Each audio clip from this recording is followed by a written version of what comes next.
ఇవాళటి కథ మద్యానికి మాటొస్తే.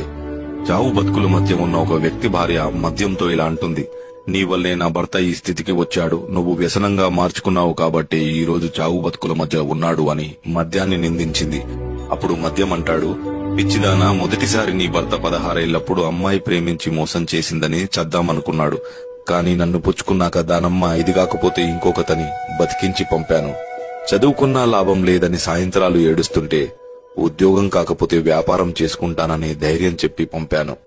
అమ్మ చనిపోయినప్పుడు, నాన్న కాలం చేసినప్పుడు నిద్రలేక ఏడుస్తున్న కళ్ళకి మత్తు పొరులు కప్పి నిద్రపుచ్చింది నేనే. మోసాలను మన్నించేలా, కష్టాలను భరించేలా, వెన్నుపోట్లను తట్టుకునేలా ధైర్యం ఇచ్చింది నేనే. పట్టించుకునేవాడు లేనప్పుడు, పలకరించేవాడు కరువైనప్పుడు స్నేహితుడిలా నిలిచింది నేనే. సంసారం ఈదలేక, పెట్టే బాధలు చెప్పుకోలేక చేతగాని దద్దమ్మ అని అంటుంటే ఎక్కడ ఉరితాడికు దగ్గరవుతాడో అని బాధను మరిపించింది నేనే, ఇంటికి పంపించింది నేనే. అన్ని సందర్భాలలో తనకు జీవితం పైన ఆశ ఉంది కాబట్టి నా మత్తును మరుపుగా భావించి ముందుకు సాగాడు.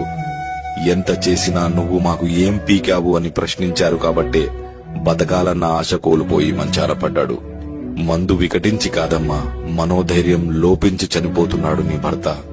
గాజు సీసాల మధ్యలో పడుకున్న గాయం తెలియని వాడికి తూటాలాంటి మాటలతో మనసుని ముక్కలు చేశారు. అమృతం తాగి అబద్ధం చెప్పిన వారి కథలు వినుంటారేమో గాని మందు తాగి అబద్ధం చెప్పిన వాడి కథ ఎవ్వరూ చెప్పుకోరమ్మా.